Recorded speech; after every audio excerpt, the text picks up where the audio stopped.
All right, YouTube, what's going on? Why are you watching this? Well, you're probably eccentric like me and like some vintage surplus stuff. And you may have seen these online at different places. Gosh, I see these things like on Etsy for like $400 or $500 or more. I mean, these things are vintage. They're not quite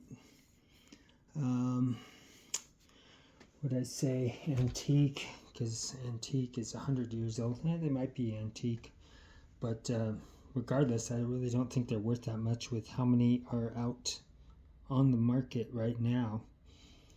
But these things are Swiss wooden snowshoes. And so when I say snowshoes, I guess I would say very small ones, maybe just more for traction device.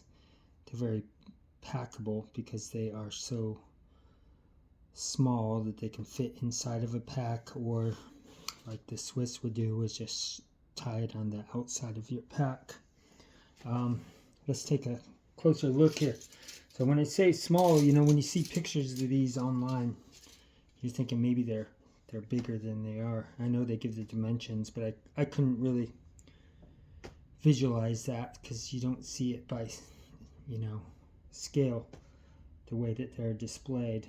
And so I always imagined them being larger than these things are.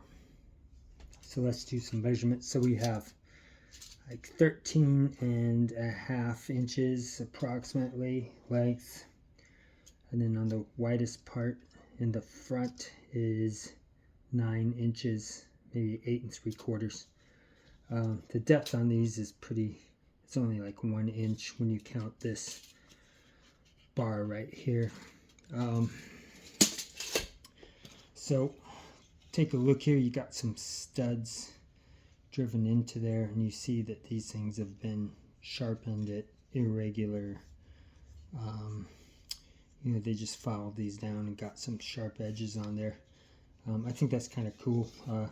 These would be helpful to you if you carried them in your vehicle or something like that, where you need some kind of traction.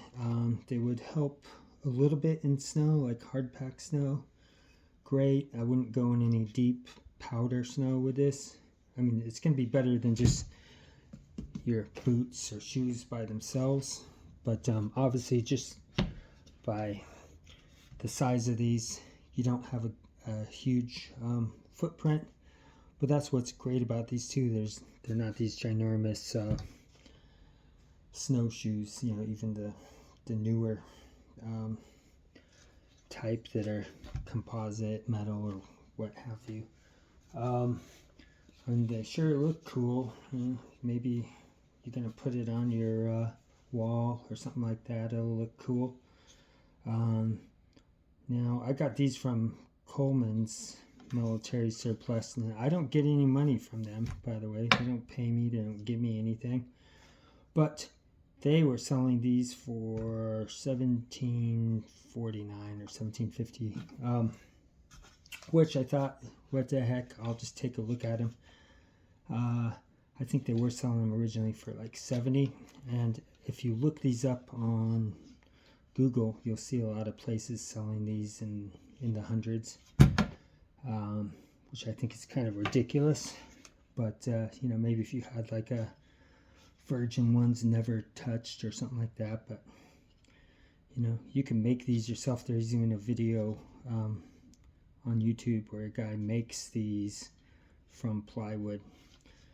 But you see here we've got a nice little stamp. There's one on, of course, there it is right there on that instep. You've got some rope here to help do this.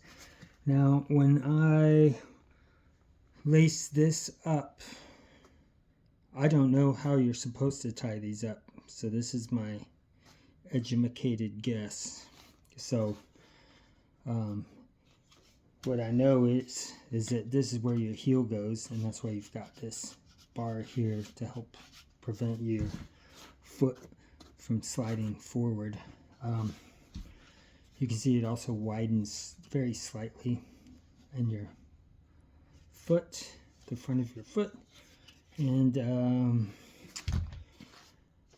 I don't know, I guess I could try to find some diagrams. I wasn't very successful, but I wasn't like super searching for it. But this still works. But you just have basically, this is where your heel is going to go. There's the loop. You've got 2 side loops going through where you're going to feed this through. And then I put my toe through here. So I have a little bit bigger shoes. I wear size 13 in my boots. So I had to change this knot.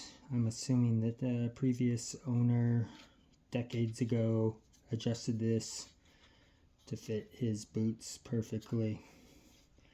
And that's just assuming that this how it's supposed to be arranged. Now, like I said, both of these were tied this way, and they were just kind of tied up and stuff like that.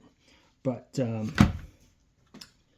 I don't know. I think these are kind of cool and actually kind of useful. So I think I will take these up in the snow and ice. I do go hiking in the winter time in the mountains. I'm in the Seattle area, so there's not really much snow right around here. Every once in a while we do get snow, but I can just keep them in your vehicle. They're so small, you can just keep them in your vehicle, put it in a pack or something like that.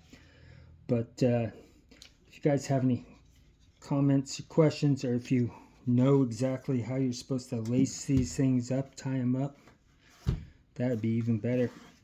And that's all I have for you guys. You have a good one.